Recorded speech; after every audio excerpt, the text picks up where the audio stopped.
Karl Marx और बाबा साहब पर जो बात कर रहे थे कि इनमें क्या समानताएं हैं, क्या असमानताएं हैं, उस बात को ठीक से समझने के लिए हमें सबसे पहले तो ये स्वीकार करना होगा कि निसंदेह ये दोनों ही महापुरुष हैं और इन दोनों ने दबे कुचले समाज के लिए, प्रताड़ित समाज के लिए, पिछड़े हुए लोगों के लिए, दबे और सताए हुए लोगों के लिए इन दोनों ने बहुत काम किया। भले ही इन दोनों की पृष्ठभूमियाँ अलग अलग रही हों, परंतु मज़लूमों के लिए इन्होंने एक जैसा काम किया, इसमें कोई संदेह नहीं है। अगर हम इनके काम की कोई तुलनात्मक समीक्षा करें तो ऐसा संभव नहीं है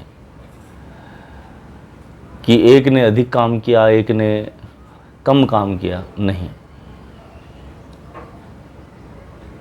ये विदित बात है कि दबे कुचले लोगों के लिए, सताए हुए लोगों के लिए ये दोनों ही लोग, बाबा साहब अम्बेडकर और कार्ल मार्क्स, एक आवाज़ हैं,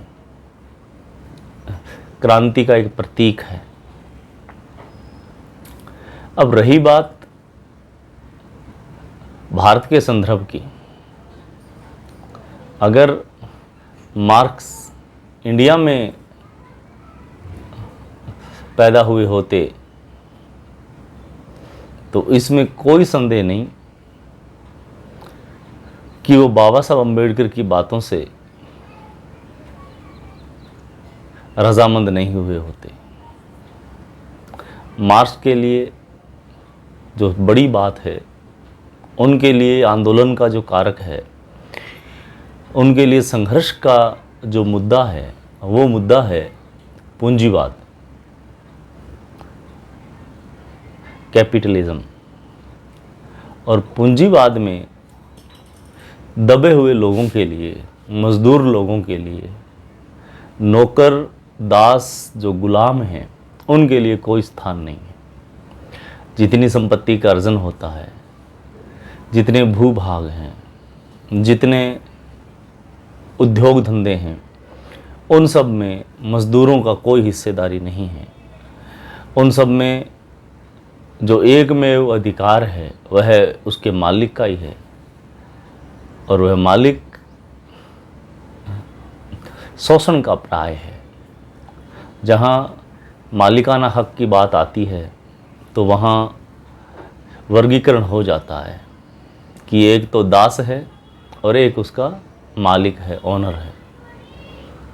और मालिक है तो मालिक है, उसके अपने स्वभाव है, उसकी अपनी नेचर है, उसका अपना तरीका है। इसलिए मार्क्स की पूरी जो ऊर्जा थी वह पूंजीवाद को मिटाने में लगी, और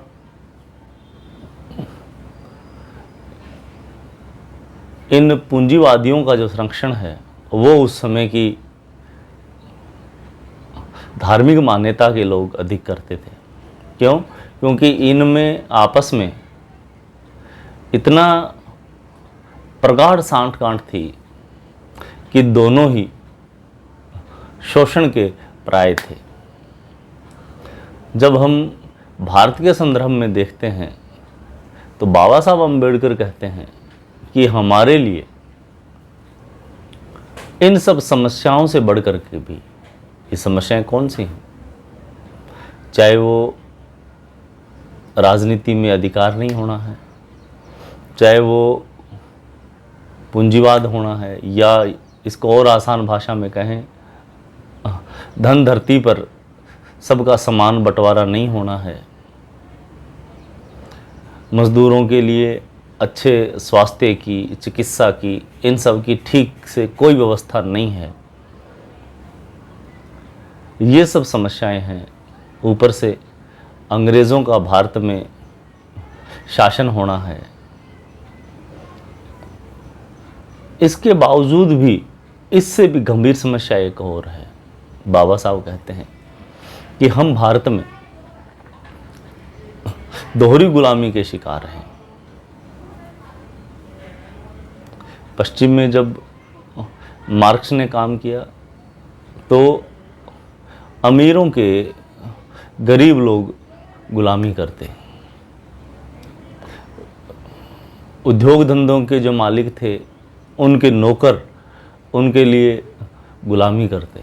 परंतु भारत में जो हम लोग हैं, हम लोग से मतलब क्या कि जो लोग बाबा साहब अम्बेडकर के विचारों में आस्था रखते हैं, या उस समय के जो दबे कुचले लोग थे, सताए हुए लोग थे, पिछड़े हुए लोग थे, जिन लोगों को आज वर्तमान में SC ST OBC कहा गया है, वो लोग डबल गुलामी करते थे। एक तो अंग्रेज सरकार की गुलामी थी, दूसरा यहाँ की सामाजिक व्यवस्था की गुलामी थी। और उस सामाजिक व्यवस्था में जातिवाद बहुत हावी था। यह जो गुलामी का कारण है, यह सबसे बड़ा और विकराल। इस बात को बाबा साहब कहते हैं कि मेरे लिए जातिवाद से बड़ा दूसरा कोई वाद नहीं है। जब तक भारत में जातिवाद रहेगा तब तक भारत में कोई भी वाद सफल नहीं हो पाएगा। आप चाहे कितनी समाजवाद की बात करें, आप चाहे कितनी समानता की बात करें, जब तक जातीय ढांचा जिंदा है तब तक भारत में कोई भी बात सफल नहीं है। और इस बात को जब हम भारत के संदर्भ में देखते हैं तो भले ही दक्षिण में साउथ इंडिया का जो एरिया है, वहाँ भले ही मार्क्स की विचारधारा के लोग रहे, उनकी सरकारें भी बनी, परंतु जातीय ढांचा समाप्त नहीं हो पाया। मार्क्स के विचारों पर भी भारत में दक्षिण में अभी भी कुछ ही जाति के लोगों का कब्जा है। वह निचले स्तर तक लोगों तक नहीं पहुंच पाया। नीचे का आदमी तो केवल नारे लगाने और झंडे उठाने तक ही सीमित है। उसके लिए संघर्ष का प्राय सिर्फ मजदूरी और मजदूरी में मिलने वाली सुविधाएं और मालिक से टसन रखना वर है। परंतु बाबा साहब अम्बेडकर क्या कहते हैं? वो कहते हैं कि इस भारत की समस्त संपत्ति पर हम सबका बराबर का हिस्सेदारी है, बराबर का भाग है हमारा। मैं ऐसी व्यवस्था चाहता हूँ, ना छोटा हो ना बड़ा हो, ना अमीर हो ना गरीब हो, सब समता की दृष्टि से देखे जाएं। और इसके बाद जब मार्क्स ये कहते हैं धर्म एक अफीम है, और जितने मार्क्सवादी लोग हैं, कम्युनिस्ट लोग हैं, वो सारे अपने आप को नास्तिक कहते हैं। इवन भगत सिंह भी नास्तिक अपने आप को बताते हैं। परंतु बाबा साहब अम्बेडकर ने तो बाकायदा 14 अक्टूबर 1956 को बुद्ध की मूर्ति के आगे और भिक्षु संघ के आगे और अपने दीक्षा आचार्य परम पूज्य बधंत चंद्रमणि को वो नमन करते हैं, नमस्कार करते हैं, शरणागत होते हैं और वो कहते हैं बुद्धं शरणं गच्छामि, धम्मं शरणं गच्छामि, संघं शरणं गच्छामि। अर्थात कि वो जब शरणगमन करते हैं तो फिर बाबा साहब अम्बेडकर और मार्क्स के विचारों में कहाँ समानता आ पाएगी? मार्क्स के लिए तो धर्म अफीम है, परंतु बाबा साहब अम्बेडकर के लिए उन्होंने बुद्ध का जो मार्ग हम सबको दिया, वह स्वाभिमान का प्रतीक बना करके दिया कि मैं तुम्हें जो बुद्ध का मार्ग दे रहा हूँ, यह तुम्हें अध्यात्म उन्नति के लिए नहीं दे रहा हूँ, न ही तुम्हारे आर्थिक लाभ के लिए दे रहा हूँ, बल्कि यह तुम्हारे स्वाभिमान को मजबूत करेगा। इसलिए मैं तुम्हें बुद्धं शरणं गच्छामि का मार्ग दे रहा हूँ। भारत के संदर्भ में मार्क्स का अलग है और बाबा साहब अम्बेडकर अलग है, इसमें कोई संदेह नहीं है। हाँ, आज जो राजनीतिक फ़ायदा उठाने के लिए हम भले ही मार्क्स को और बाबा साहब अम्बेडकर को एक जगह तस्वीरें लगा करके उन पे पुष्पमालाएं चढ़ा दें, उन्हें श्रद्धांजलि कर दें, पुष्पांजलि कर दें, वो एक राजनीतिक स्टंट है, वो एक आदर्श विचार है राजनीति में कि हम सब एक हैं। परंतु व्यवहारिकता की जब बात करेंगे तब अंतर आएगा। और भारत में मार्क्सवादी जो लोग हैं, जो मंचों पर छाती ठोक करके कहते हैं कि हम सब नास्तिक हैं, वो सारे के सारे मंदिर में घंटा बजाते हुए मिल जाएंगे।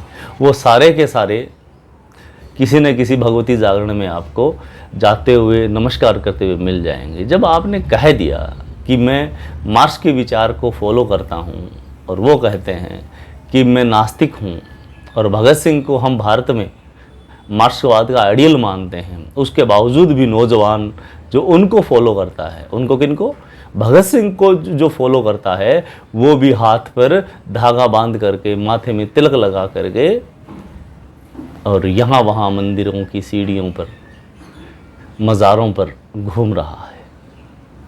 तो कहाँ मार्क्सवाद है भाई? भारत का संदर्भ अलग है। भारत में जब तक जातिवाद है तब तक कोई भी वाद सफल नहीं है। इसलिए नौजवान जो पीढ़ी है उनसे मेरा ये कहना है कि आप चाहे मार्क्स को पढ़ें, आप बाबा साहब को पढ़ें, आप भगत सिंह को पढ़ें, आप उन सभी महापुरुषों को पढ़ें जो समानता की बात करते हैं, मजदूरों की बात करते हैं, गरीबों की बात करते हैं, दबे कुचले लोगों की बात करते हैं, कमेरे वर्ग की बात करते हैं। उनको पढ़ें, उनको समझें और समझ करके जीवन में उतारने का प्रयास करें। केवल तस्वीरों पर माला चढ़ा देने से बात नहीं बनती।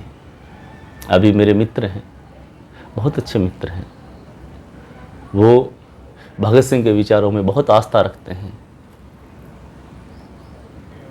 वो जब शहीद आजम सरदार भगत सिंह की बात करते हैं तो उनके रोंगटे उठ खड़े होते हैं।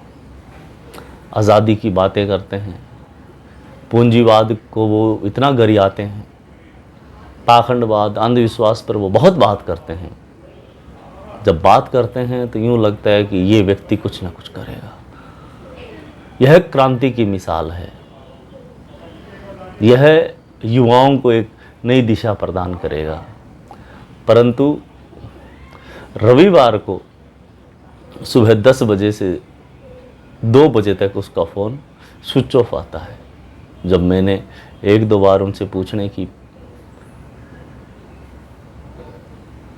कहा कि भाई आपका फ़ोन इतने से इतने बजे तक बंद रहता है और फिर रविवार का एक ही तो दिन है जब आंदोलन के लिए काम करना है, मूवमेंट के लिए काम करना है, लोगों को तैयार करना है, और आपका फ़ोन बंद जाता है।